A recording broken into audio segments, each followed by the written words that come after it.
언약궤에 대해서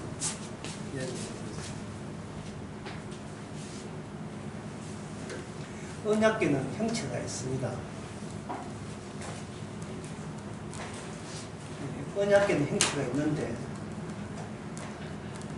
예수님의 부활은 형체가 없습니다. 방주도 형체가 있습니다. 성전도 형체가 있죠. 구약의 특징은 눈으로 보고 손으로 만질 수가 있습니다. 그리고 구약에 있는 그 선지자는 사람들이죠. 왕, 사람들입니다. 눈으로 보입니다. 그 사람들을 의존하고 그 사람들의 지시에 따르고 명령에 따르고 그 사람들에 대해서 복종하게 되면 승리가 주어지는 것이 이스라엘의 특징이죠.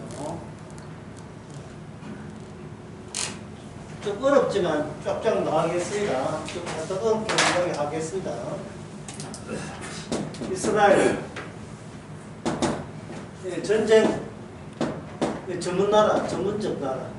전쟁을 전문으로 하는 나라예요.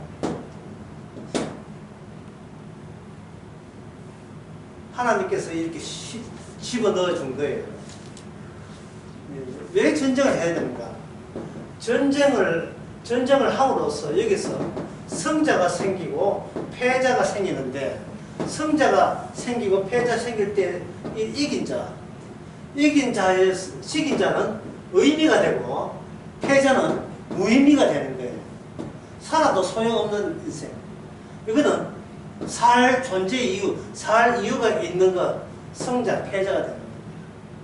만약에 이스라엘이 전쟁을 하는 전문 나라 이스라엘이 전쟁에서 졌다. 그럼 이스라엘 자체가 의미가 없어요. 존재할 이유가 없는 겁니다. 이거는 이스라엘이 전쟁에 승리하냐, 패배하느냐, 패배하느냐. 그것은 이스라엘 나라 내부하고 외부가 있다면 내부에는 뭐가 자리 잡고 있느냐? 언약궤가 자리 잡고 있어요. 외부에서는 언약궤에 자리 잡아서 승리가 주어지는 겁니다. 이스라엘이 이긴다. 싸워서 이긴다는 뜻이에요. 이스라엘 자체가. 끝까지 살아남는 나라 이스라엘. 이걸 6자로 하면 이겁니다. 끝내 이기리라. 끝내 이기리라. 박세리가 US 그 골프 대회에서 할 때 그 방송국에서 김민기의 상록수 틀어줬잖아요. 김민기 작곡 작사 양형이고 끝내 이기리라 했잖아요. 한국에 속 들어갈 때 이겼잖아요. 태국 선수를 이기죠. 끝내 이기리라. 근데 이것은 이스라엘을 하나님께서 없는 나라를 만들어서 전쟁을 한다는 것은 하나님과 인간 사이에서 하나님은 끝내 이기리라가 돼요. 왜? 인간을 상대로 하는 게 인간 배후에 누가 있냐 하면 악마가 있거든요. 하나님께서 악마에 대해서 끝내 이기리라 라는 이것을 말로만 아니라 실제로 눈으로 보이고 실제 역사 속에 있던 민족을 통해서 하나님께서 자신을 드러냅니다. 그러면 이 성경 이야기는 이거는 종교가 아니죠. 취미가 아니에요. 이거는 한번 믿어볼까? 한번 믿어볼까? 이런 문제가 아니라 우리를 둘러싸고 있는 더 큰 범위의 환경입니다. 이 성경 내용이 그 학생들의 학교에서 이수진 장군 배우잖아요. 그죠? 그 역사 시간 있죠. 사회 탐구생 그 사탐 역사 배우잖아요. 역사를 역사를 이렇게 할 때 학생들이 선생님은 그 딴 종교를 강요하지 마세요 이런 나옵니까? 일제강점기 때 우리나라가 이렇게 일제한테 앞절 봐서 충분히 다 못 살았다 라고 이야기하는데 실제는 그렇지 않아요. 일제 때 조선시대보다 다 3배나 5배 잘 먹고 잘 살았습니다. 그만큼 자유도 많았고요.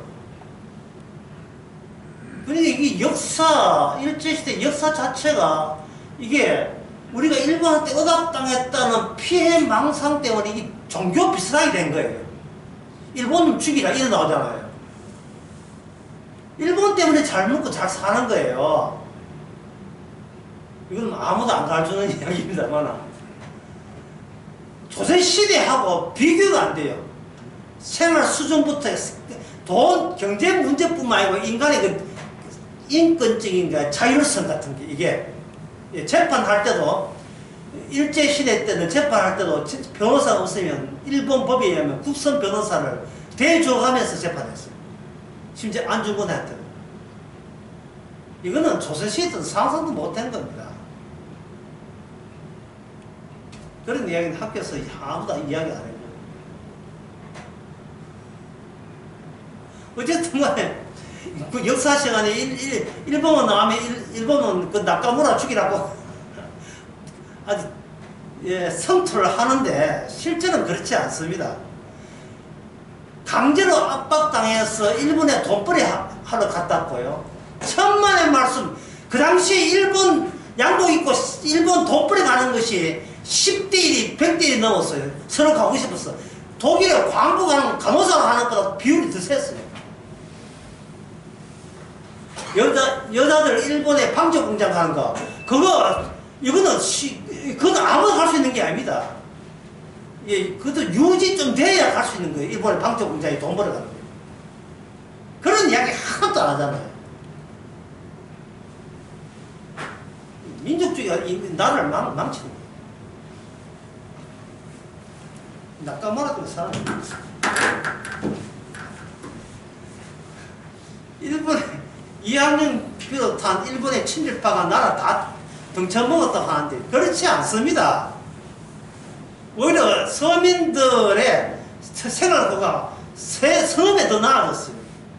일본 통치 이후에는. 그 전까지는 이거는 우리 조선 서민들의 인간도 아니었어요. 지금 이 국가 자체가 이념화됐다는 생각해 보세요. 하나의 국가가 되면 뭔가 적을 하나 만들어서 적을 밟아야 저것들이 정당하기 때문에 그게 되는 겁니다. 자꾸 그런 것을 학생들에게 과거에 대해서 왜곡되게 가르치는 과거에 대해 왜곡되게 북조 수이나 남도 수이나 마찬가지겠지.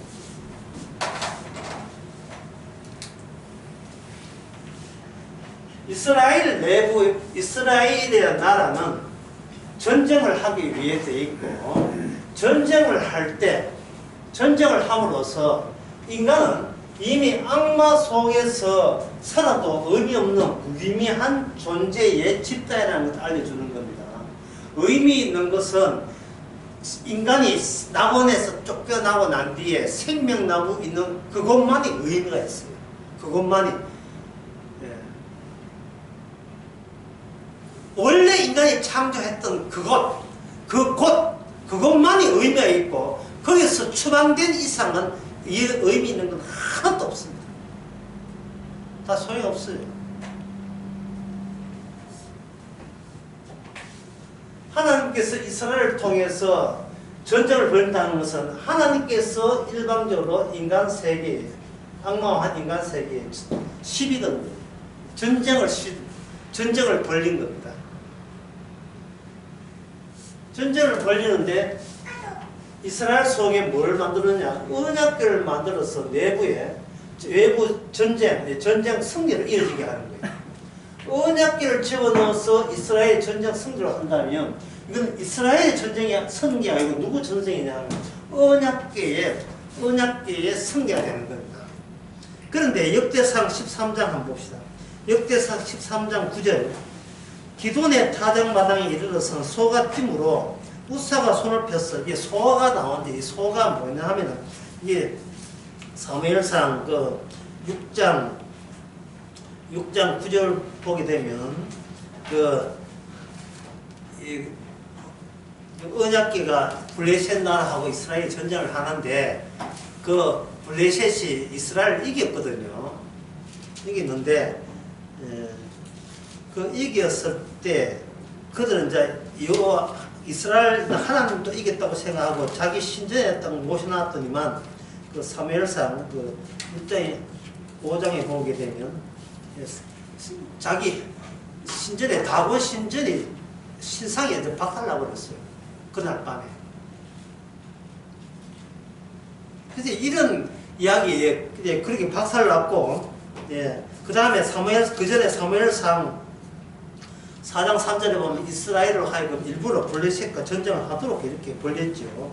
했는데 몇 명 죽었냐? 전쟁해서 누가 이스라엘이 블레셋과 전쟁해서 누가 이겼느냐? 블레셋이 이겼는데 사람이 죽은 사람이 몇 명이냐? 4,000명 죽었어요. 4장 3절에. 보세요. 하나님께서 이스라엘을 전쟁했는데 내가 뭐라 했습니까? 전쟁을 하는데 승자가 의미가 있고 패자는 무의미가 있다 했잖아요. 그럼 이스라엘이 4,000명 죽고 졌지요. 그럼 이스라엘은 의미가 없는 거예요.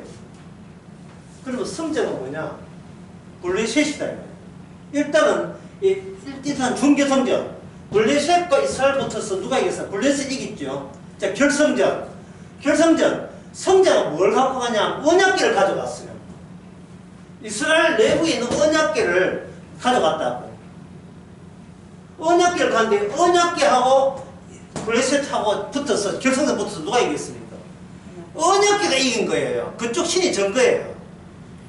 처음에 4,000명 죽고 난 뒤에 이스라엘이 언약궤를 들고 나가면 이기지 않을까, 전쟁 이기지 않을까 해서 언약궤를 끌고 앞장서서 나갔습니다. 이게 민수기 10장에 보면 나와요. 언약궤가 앞장서면 이기고 승리한다는 게 있어가지고 그 말을 믿고 언약궤를 앞장서왔는데 언약궤를 딱 들고 나오니까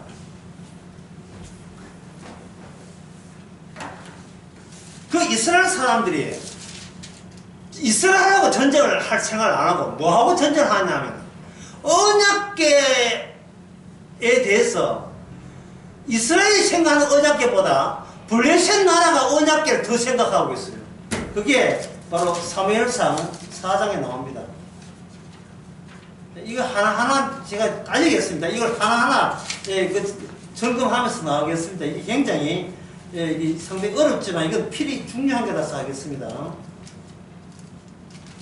그 사무엘상 4장 5절에 보면 빨리 읽겠습니다. 여호와의 언약궤가 진에 들어온 때에 온 이스라엘이 큰 소리 외치며 땅이 울린지라 블레셋 사람이 큰 소리를 듣고 가로되 이스라엘 전에서 큰 소리 외치면 어쩌미도 하다가 여호와의 궤가 진에 들어온 줄 깨달은지라 블레셋 사람이 두려워하여 가로되 신이 진에 이르렀도다. 또 가로되 우리에게 화로다. 왜냐하면 그 다음에 8절에 뭐냐 하면 이 언약궤 있는 이 하나님이 언약궤를 만드신 하나님 어떤 하나님이냐? 애굽의 신들을 친 그 여호와 하나님이라는 거예요. 근데 거기에 대해서 애굽의 신을 쳤던 그 여호와 하나님이 우리 전쟁에 뛰어들었다. 라서 경각심을 누가 갖느냐? 블레셋 사람이 더 크게 가져버렸어요. 그래서 블레셋 사람이 대적부가 되어서 더 힘있게 하자. 이래 나온 거예요. 쉬운 예를 들어서 그 사우디아라비아 축구팀 감독이 있는데 사우디아라비아하고 아르헨티나 세계에서 제일 축구자는 메시하고 아르헨티나하고 축구하기 전에 감독이 전반전 끝나고 호통을 쳐요. 너희들 그저 메시하고 사진 찍으려고 축구하냐 이랬어요. 메시에 대해서 가치가 아르헨티나가 자기 팀에 있는 메시보다도 사우디아라비아가 메시 맞죠? 메시라는 축구팀의 실력을 더 인정해주니까 경각심이 나가지고 사우디아라비아 2대1로 이기잖아.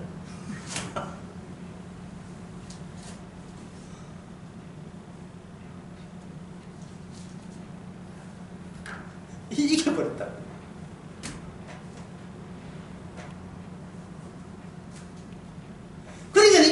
이스라엘을 통해서 하나님이 전쟁을 벌이면서 사람 대 사람이 전쟁이 아니라는 사실을 계속해서 일깨워주는 겁니다. 교회에 나온 가운데서 교회로 나온 사람을 교회라고 이야기하고 교인과 교인사를 교우라고 이야기해요. 그러나 교인과 교우는 이거는 하늘나라하고 아무 의미 없어요. 상관없고 진짜 성도는 뭐냐면 교회에 와서 사람하고 상대하지 않습니다.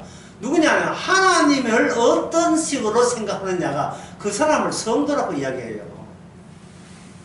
그냥 눈에 보이는 사람들에게 나 어떻게 봐, 어떻게 비치겠어. 그럴 때 신경 쓰고 교회 나오면 그거는 교회 백날 나도 소용없지요. 하나님께서 나를 어떻게 이끌고 인도했고 인생을 어떻게 살겠느냐, 그게 중요한 거예요. 그래서 이게 교회라는 게 이게 취미고 아니고 친목 단체도 아니고 이게 종교도 더구나 종교는 아니죠. 종교는 인간이 만드는 거니까.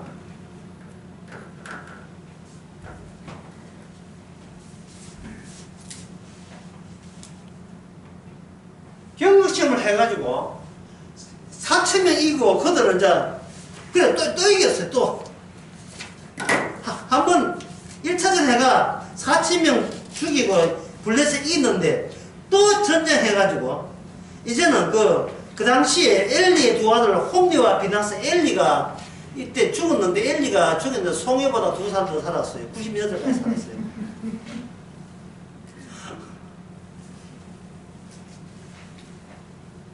(90년까지) 살았는데 그게 죽었거든요. 옛날 오래 살았죠. 죽었는데 죽을 때 며느리가 하필 그 타이밍에 애를 낳았는데 이름을 지어야 될 거 아닙니까? 이름 자체가 뭐 이가복, 하나님이 우리를 떠났다, 우리를 버렸다 이름을 지었어요. 왜? 며느리 입장에서는 아들 둘, 자기 남편 죽고 시아버지 죽고 다 죽었으니까 기댈 것이 없어요.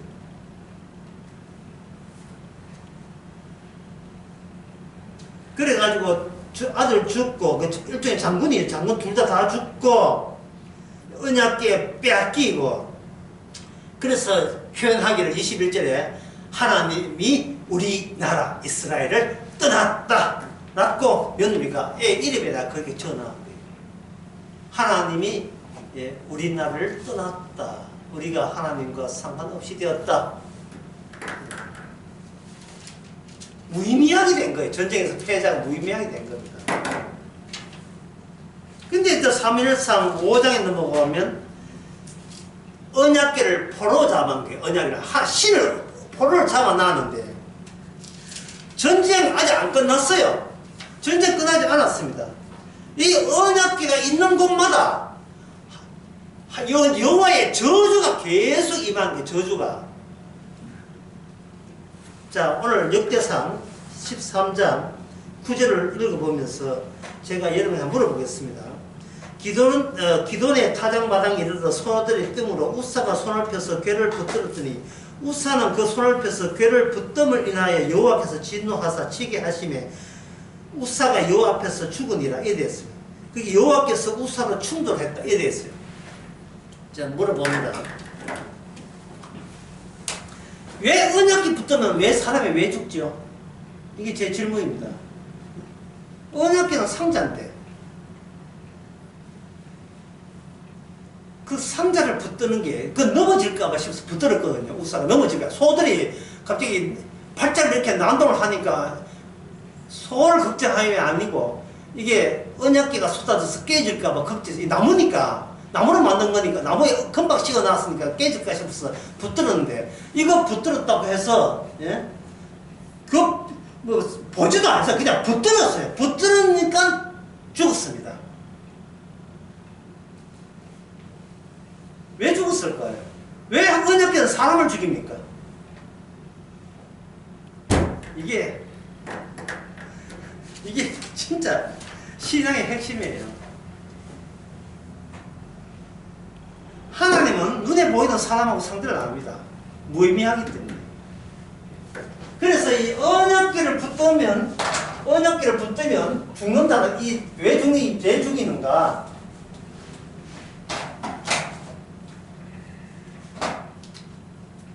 언약궤 안에는 안에는 인간의 최종성이 들어있어요. 최종성이 들어있어요. 들어있다. 담겨있다.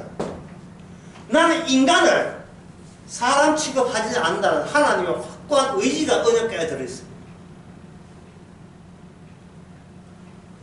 어떻게 죽은 자가 생명나무와 관련된 언약궤가 어떻게 죽은 자가 생명나무를 왜 붙드느냐 이 말이죠. 인간은 생명나무 있는 곳에서 추방된 거예요. 추방된 자가 어찌하여 선악궤를 따먹는데 선악을 따먹듯이 그걸 따먹을 수 있느냐 하는 거예요.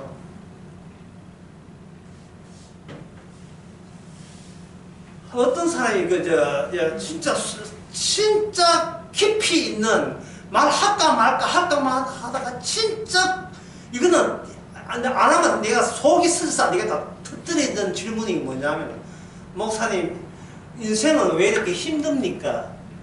누구나 묻고 싶은 이야기고 차마 자진해서 말을 못하지만 누구나 살아가면서 묻고 싶은 이야기가, 목사님 인생은 왜 힘듭니까? 그건 묻고 싶잖아요. 말은 안 해서 그렇지. 전부 다 차마 말은 안 해서 그렇지. 그게 제일 궁금하죠. 뭐 하나님 예수님보다 그게 제일 궁금하다. 사는 게 힘듭니까? 답변은 이미 나와 있어요. 학생이 옛날에 했지요. 옛날 그 학교에서 선생님이 애 보고 까부니까, 야 의자 들고 있어. 수업 시간에 수업 방해되니까 의자 들고, 네 앞에다 의자 들고 있어. 하니까 애가 하는 말이에요. 선생님, 근데 팔이 왜 아파죠? 왜 아프죠? 니만 벌 쓰고 있는 거야. 예? 인생이 왜 힘드니까 그걸 벌 쓰고 있다는 말이에요. 그게 인생 자체가 벌 쓰고 있는 거예요. 안 힘든 인간이 없어요. 우울증 같은 소리 하고 있는데 모든 인간이 다 우울증이에요. 행복한 인간요, 그런 인간은 없어요. 벌 쓰는 주제에 뭐가 행복한 인간은 없습니다. 혼자 세계에서 제일 불행해. 혼자 16강 못 들어갈까봐 걱정해, 불행해. 예?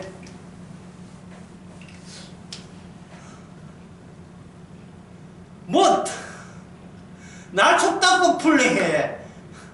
감기 걸려서 불행해. 코로나 걸리고. 인생 태어나면서부터 울면서 태어나는 겁니다. 남자 3번 운다고요. 남자 나이 65, 50만 넘으면요, 드라마 보면서 매일 울어요. 여자는 울 줄 안 해. 남자는 매일 울어요. 찔찔하게 웃고 있다고. 훌쩍훌쩍 뭐하나 내가. 재벌집 막내 아들이 불쌍해. 송중기가 불쌍해. 이 어느 인간 진짜 교회를 100년 다녀보세요. 거기서 장로 목사 돼보세요. 행복은 물 건너갔어요.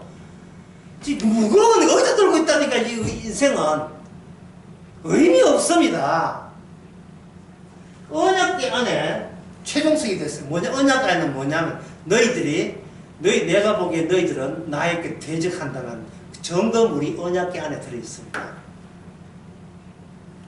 너희들이 아예 불행을, 저주와 비극을 아예 샀어해. 그 증거가 언약궤 안에 들어있어요. 그 언약궤를 들이민다는 것은 하나님의 인간에 대한 최종적인 평가를 우리 앞에 몰아붙이고 천정 밀어붙이는 게 몰아붙이는 거예요. 제가 언제 강의할 때 그런 강의했거든요. 왜 하나님께서 인간을 끄떡하지 몰아붙이는가? 그 이유가 뭐냐? 구원은 사람 힘으로 안 된다는 것을 보여주기 위해서. 성화로에다가 철야, 성교, 금식, 중보기도, 난리 부르스라고 해서 헌금 11조, 교회 섬기, 목사 섬기기, 무슨 짓을 다 해보세요. 그래야 구원되는가요? 그래서 구원된 사람 한 사람도 없습니다. 우리 세리 창기가 천당가 있다. 바리새인들 죽다 지옥 갔어. 바리새인들.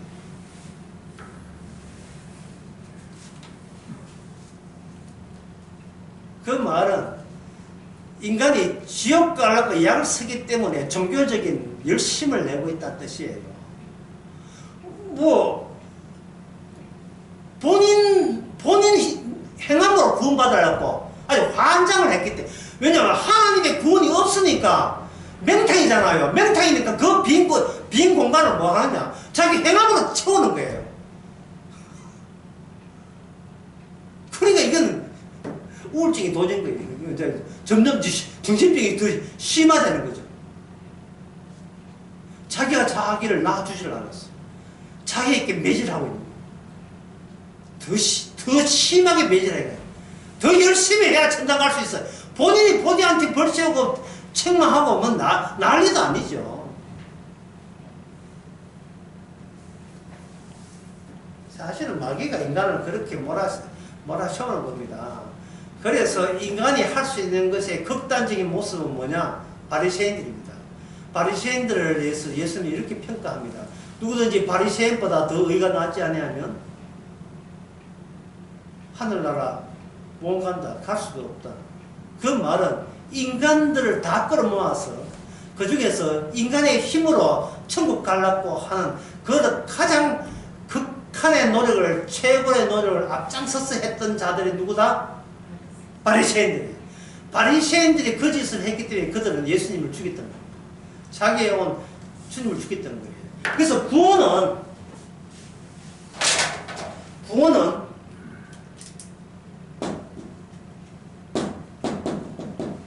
찾아오기, 하늘나라에서 다가오는 겁니다. 하늘나라에서 다가오는 거예요. 멀리 있는 구름이 가까이 와서 먹구름 되는 것처럼 하늘나라가 다가오는 거예요. 제가 왜 그 먹구름이냐? 하늘나라 멀리 있는 구름은 솜털같이 굉장히 낭만적이죠. 아이고 뭐 포석포석하게 아름답다. 하지만 정작 그 구름이 다가올 때는 무게가 먹구름치는 비를 먹으면 무거운 시커먼 구름이 돼야 지면에 가까이 올 수가 있어요. 실제로 멀리 보이는 아름다운 그 하나님이 우리 가까이 올 때는 우리에게 무서운 분으로 다가오는 겁니다. 이것을 오늘 영화에도 나왔는 뮤지컬에도 있지만 이거는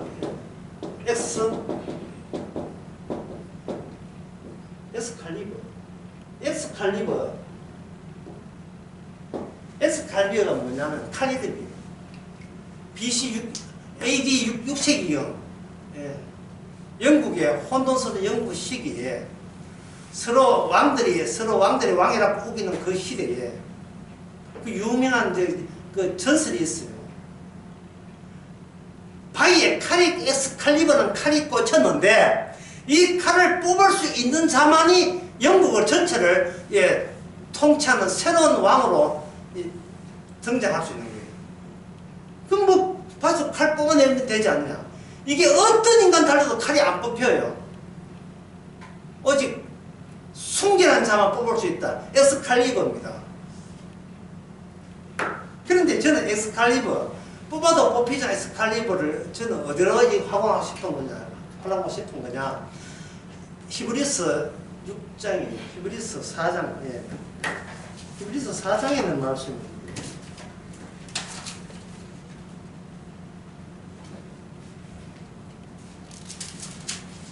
히브리서 4장에 나와서 4장 11절부터 13절에 나옵니다. 하나님의 말씀은 엑스칼리버예요. 우리의 폐부를 깊숙이 긴 칼로 그냥 찔러버립니다. 팍 찔러버려요. 그냥 찌르지 마시고 팍을 찔러요. 팍 찔러버려요. 말씀이 팍 찔러버리면 찔린 이 말씀을 우리가 어떤 노력을 하고 어떤 행동을 하고 나쁜 행동을 해도 박힌 말씀은 내 힘으로 내 인생에서 뽑아낼 수가 없습니다. 그래서 구원은 어떻게 되는가? 그 칼에 뽑힌 채로 구원이 돼요. 그래야 구원이 돼요. 그 말씀에 칼에 뽑힌 말씀의 총합이 뭐냐? 십자가입니다.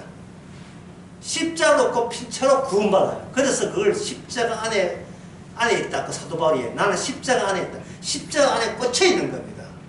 그 십자가 안에 꽂혀버리면 십자가에 뭐가 흐르냐? 예수님의 피가 생명으로 흐르죠.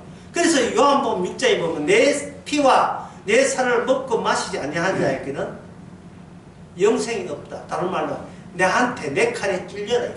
내 칼에 찔려라. 내 칼에 찔려버리면 찔린 채로 있을 때에 그래서 우리가 흔히 생각하는 이게 육신이 생각하는 그 자, 나는 뭐냐? 나라 하는 것은 그 칼을 제외한 나머지가 나가 돼요. 그러면 나는 뭐냐? 칼에 꽂힌 그 구멍이고, 그 외부에서부터 뭔가 찔렸다는 그 흔적, 그 구멍을 있으니까 그 구멍 자체로 우리는 뭐가 되냐? 무의미가 되는 거예요. 우리를 무의미하게 만드는 무의미한 사실을 확인하기 위해서 하나님께는 말씀을 찔렀고, 그 말씀 빼놓고 나머지 자아는 뭐냐? 의미 없는 거예요. 그 의미 없는 걸, 그 고린도전서 15장 8절에서 뭐냐? 내가 나된 것은 하나님의 은혜라고 표현하는 거예요. 내가 나된 것은 하나님의 은혜다. 다시 은혜 빼버리면 나는 아무것도 아니다는 뜻이에요. 이게 우리가 만드는 그 믿음이 아니라 하나님 주신 믿음이에요. 그런 내 경우가 어디에 나오냐면, 여러분 잘 뭐 이건 찾아볼 필요 없어요. 여러분 너무 잘 알아요. 마태복음 16장 18절에 주님께서 베드로에게 이름을 뭐라 하냐? 너는 이제부터 시몬이라 하지 말고 내가 이름 새로 지어줄게. 베드로라 하라. 반석인데, 이 반석이니까 보세요. 이 반석이니까 돌 자체는 의미가 없어요. 이거는 반석은 돌인데 뭔가 시작점을 이야기하는 거예요. 반석, 돌, 그 위에 뭐가 세워져야 될 그 시작점이 되는 거예요.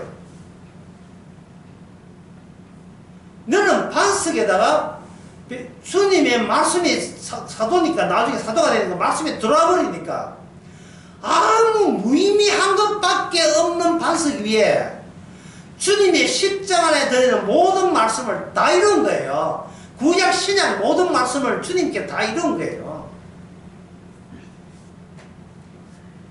제가 여러분한테 물어보겠어요. 마태복음 6장에 보면 오른손에 하는 것을 왼손에 모르게 하라 하죠. 자, 묻습니다. 오른손에 하는 걸 왼손에 모르게 하면, 알게 하면, 오른손에 하는 걸 왼손에 알게 하면 나중에 죽어서 어디 가죠? 지옥 가죠. 지옥 갑니다. 마음속으로 가능하면 어디 가죠? 지옥 갑니다. 네가 오른손에 범죄하는데 안 찍어버리면 지옥 가요. 모든 말씀은 지금 장난이 아닙니다. 겉으로 하는 말이 아니에요. 그래서 마태복음 7장에 보면 내 말과 내 뜻을 다 행하지 않으면 지옥 가게 돼 있어요. 근데 세리와 창기, 강도는 천국 갔잖아. 네가 오늘 밤에 나가서 천국 갔지요. 그들이 뭐 했는지 천국 갑니까? 분명히 사상설 위에서는 이 말씀 1획 1점 안 지키면 지옥 간다고 분명히 나와 있거든요. 마태복음 5장에 나와 있는 말씀이에요. 제가 지네 말씀이 아니고 1.1이라도 다 지켜내야 돼요. 만약에 안 지키면 호라도 다 찾지 못하고 잘 못 지키면 지옥으로 가는 거예요. 그런데 세리와 창기, 누가복음 18장에 나오는 세리 보고 니는 의이라. 세리 보고 요한복음 8장에 그 가늠한 잡힌 여인 보고 네가 네 죄 사함이 없다. 그들이 가늠한 잡힌 여인은 왜 천국을 왜 갑니까? 뭘 지켰는데 천국 가요? 진짜 묻고 싶다. 그들이 뭘 지켰다고 천국 갑니까? 주께서 수많은 말씀을 주셨는데 그 말씀 중에서 하나도 지키지는 없는데 왜 천국 왜 가냐 이 말이에요. 왜 어떻게 가느냐 이 말입니다. 그들이 반석이 되기 때문에 게 무엇의 반석? 주께서 홀로 다 하셨다를 보여주는 반석. 주님만이 생명이라는 걸 보여주는 반석. 나는 나의 의는 1.1획도 거기에 끼어들 수 없다는 걸 보여주는 반석.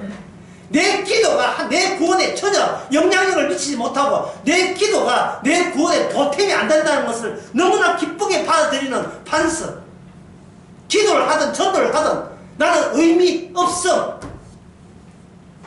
애를 키우거든 뭐 돈을 벌든 의미 없어. 오직 그 사람들에게는 뭐냐 하면 오직 주님의 은혜만 증거하는 거야. 많이 용서받았기에 오직 주님만 사랑하는 사람. 그 사랑의 나라가 아들의 나라요. 그 사랑의 나라가 천국이라고 이야기하는 겁니다. 천국 뭐 저 푸른 초원 위에 골프장 있고 부스 있고 무슨 소리야. 지금 엉뚱한 거 하지 마세요. 내 살림살이 나아졌습니까? 그게 천국이 아닙니다. 살림살이 나아졌으니까 이건 그건 다 저쪽에 서울에 저쪽에 경기도 저쪽에 있는 사람이에요. 공중 부양하는 사람이고 천국은 살림살이 나아지는 게 행복한 곳이 아니에요. 내가 무의미함을 이미 째지도록 늘 웃고 있는 사람이에요. 내가 아무것도 아니라는 사실이 너무 기뻐서 어쩔 줄 모르는 사람이에요. 그것을 가지고 요한 사도행전 1장 8절에 성령이 임하면 너희들이 땅끝까지 내 증인이 되리라. 내 증인이 되리라. 주께서 그렇게 이야기했습니다. 사무엘상 그 6장 이야기 계속 해보겠습니다. 어떻게 해서 우사가 그 술을 맞았는지 그 이야기를 계속 해보겠습니다. 그래서 이제 언약궤가 이제 언약궤하고 블레셋하고 결성전 붙는데 언약궤 잡았다고 하다가 언약궤를 누가 이동하는가? 언약궤는 안전뱅이 같아요. 스스로 휠체어 타고 스스로 움직이지도 못해요. 사람이 언약궤를 이렇게 놔두면 거기 그 도시에 저주가 임하고 이쪽에 놔두면 이쪽 도시에 또 저주가 임한 거예요. 재앙이 임한 거예요.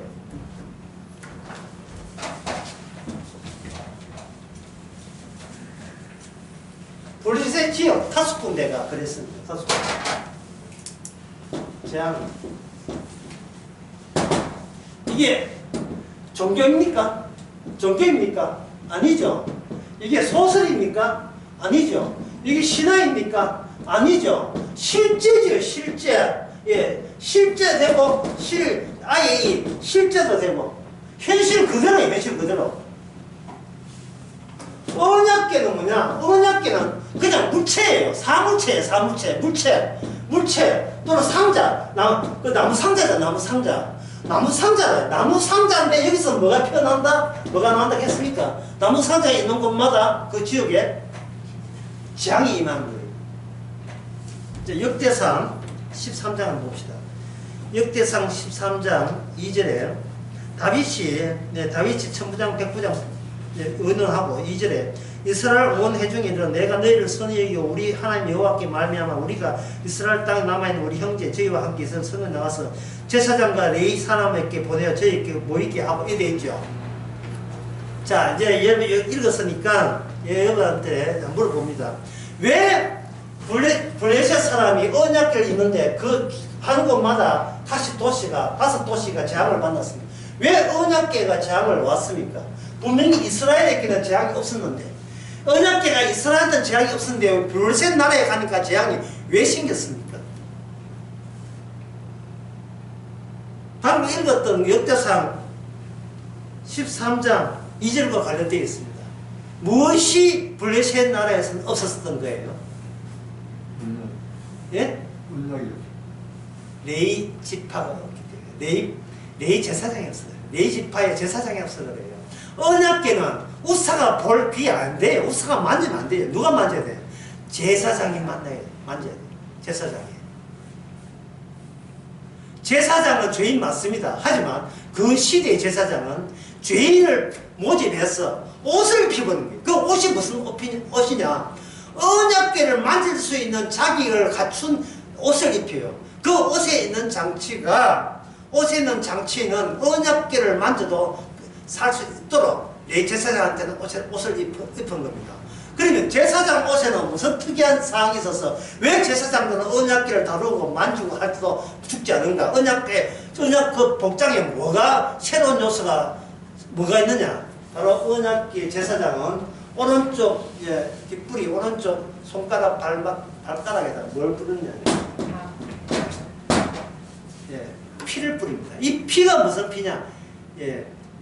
나 죽었습니다. 라는 것을 안수해서 내가 죽었다는 것을 표시하다, 사인하기 위해서 양에게, 또 양에게, 또 재물에게, 염소에게, 소에게, 양에게, 또 염소에게 그 피, 근데 세상한테는 소를 잡아요. 그 피를 자기가 내 운명을 내한테 부탁한다 해놓고 부탁한 그 소가 하나님 재단에서 죽어요. 죽을 때 이제 피를 남기고 죽어요. 그 피를 도로 이쪽으로 안수하고 있던 그것을 피를 내 쪽에 받는다면 피는 어떤 과정을 절차를 거친다 하면은 하나님 앞에서 내 대신 죽었다는 절차를 거친 피를 자기의 오른쪽에다 이게 오른쪽 이게 왼쪽 이 오른쪽에다 발라버려요. 그러면 그 제사장의 인간의 대표가 뭐냐? 자기가 내세울 수 있는 것은 자기의 행함이 아니고 피입니다.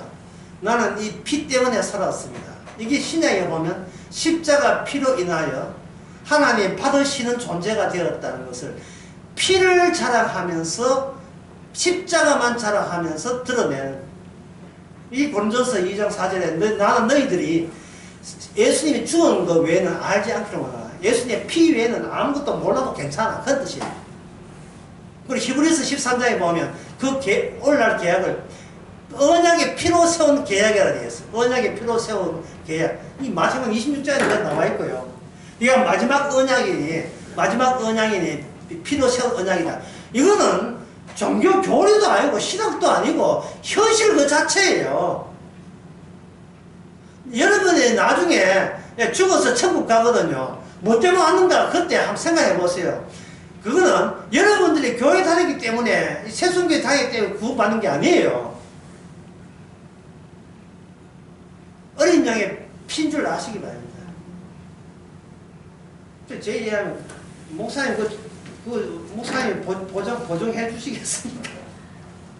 천당 갈 때 천당 가고 싶어요. 나는 영원히 이제 이 땅에 고생했으니까 영원히 고생하고 이제 고생 그만하고 싶은데 진짜 그 피로만 된다는 거 보장해 주시겠습니까? 제가 보장해 주는 게 아니고 요한계시록 7장 14절이 보장해 줘요. 이 사람들 어디로 왔나 물어보니까 이 사람들 천국에 밀어온 장로들이 있었거든요. 그런데 이제 신입이가 왔네. 신입들이 들어왔단 말이에요. 이 신입 들어오니까 이 신입들이 어디서 왔나 보니까 신입들이 지금 공통점이 있어요. 뭐냐면 어린 양의 피로 옷들이 전부 다 휘어졌어요.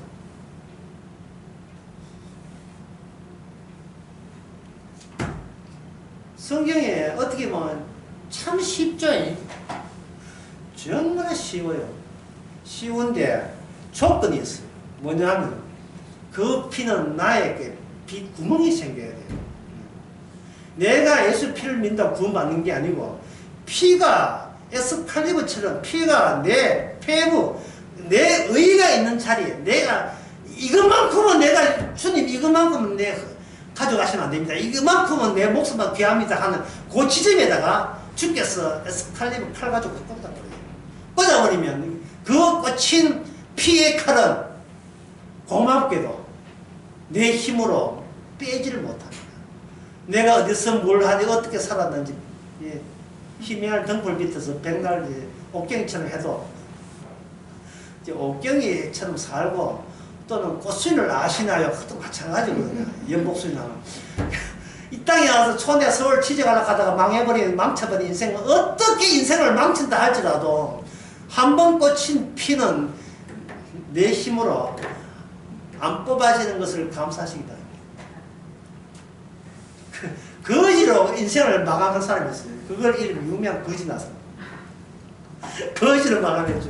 죽을 때도 몸 아파서 죽었어요. 예. 병원에 하면 요양원에 못 가거든. 예. 자기 몸을 핥는 개 옆에서 죽은 사람이 있습니다. 이거는 파트리시보다 더 불쌍해. 개 있죠. 파트리시 나오는 거 개. 프랑다스의 개. 프랑다스의 개. 그게 얼마나 불쌍합니까? 막 어릴 때 막 그 동화 보고 막 울었어요. 세상에 이렇게 불쌍한 개도 다 있구나. 근데 인간이 더 불쌍해.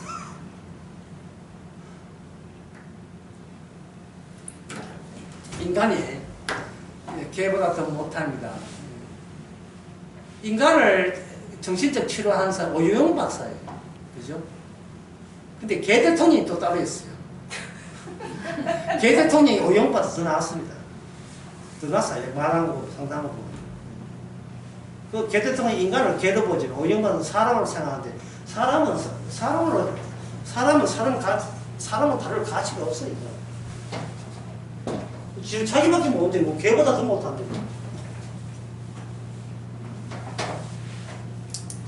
그래서 구약에는 언약궤를 통해서 하나님 자신을 드러냅니다.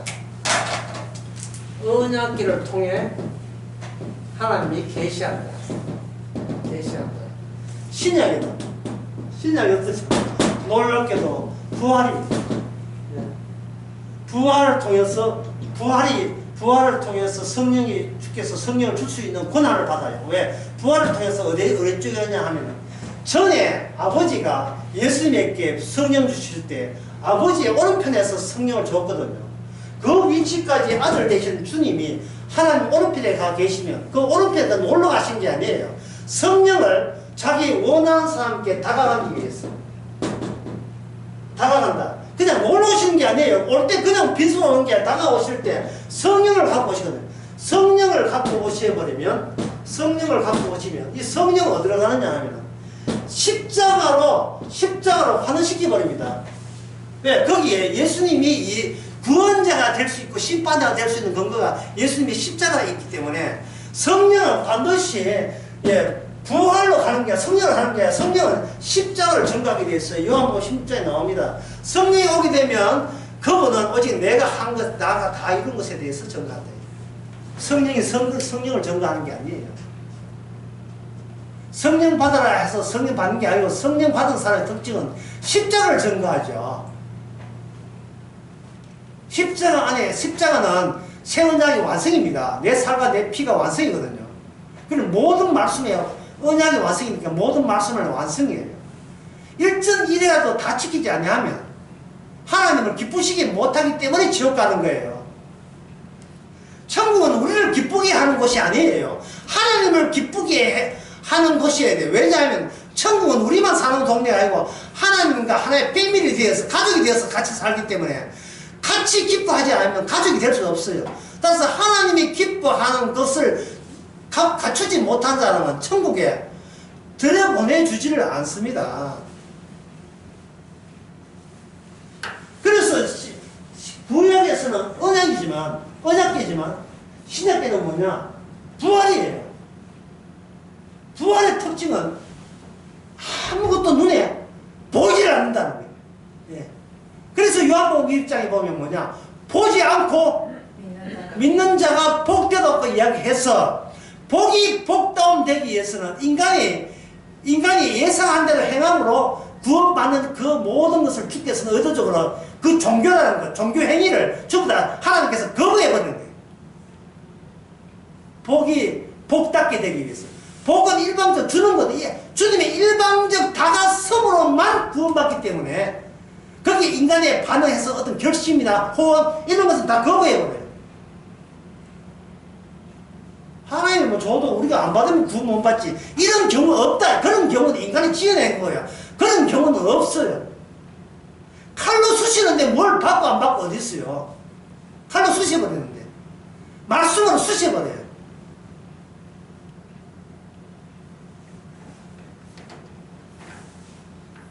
칼에 꽂힌 채 구원을 받는다. 칼에 꽂힌 채. 일종의 꼬지를. 예, 닭꼬지 한 가지.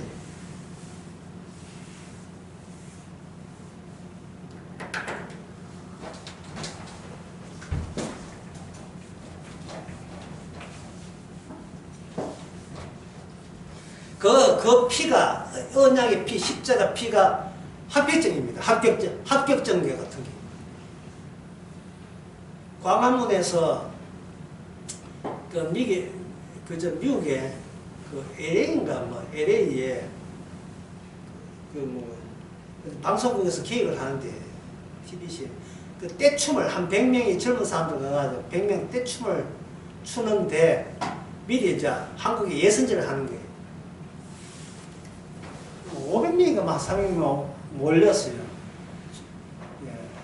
광화문에서 떼춤 추고 마이킥 해서 하면서 뭐 유명한 리아김 뭐 해가지고 우리나라 그 스트리트 댄스 치는 그 여자분들이 있어요. 그 유명한 사람들. 그런 사람들 지도해 놓고 그 중에서 이제 미국에 데려갈 사람과 탈락된 사람들 하는데 그게 한 400명, 500명 모였잖아요. 그들에게 카드를 하나씩 줘요. 카드를. 미리 다 한 50명, 한 100명 뽑은 다음에 미리 다 정해주고. 그게 뭘 하냐면 카드를 주는데 카드 표지는 색깔 똑같아요. 근데 딱 이 카드를 딱 열어보면 빨간색 나오면 탈락, 녹색 나오면 합격이 되는 겁니다. 떼춤. 그때 그 빨간색 나오면 탈락이에요. 그 봉투 열어보기 전에 얼마나 아슬아슬했어요. 그러나 그거는 세상에서 종교에서 소위 기독교 교회에서 만들어낸 그러하는 거예요. 만들어낸. 지금은 모르지만 천국 가면 알겠지. 아니에요. 벌써 알아요. 내가 봉투를 열 자격조차 없다는 사실을 아는 사람이 이미 합격된 사람이에요. 뭐 봉투 빨간 장 줄까 파란 장 줄까 예? 맨날 그 영화에 보면 그 저 007이나 그 누굽니까 그 다이하드나 또는 거기에 예? 미션 임파서블 나오는 그 사람들 그런 사람들 뭐 마지막에 막 아슬아슬하죠. 시합 복당인데 이거 빨간색을 꺼내야 되는데 안 그러면 3자 되는 어떡해.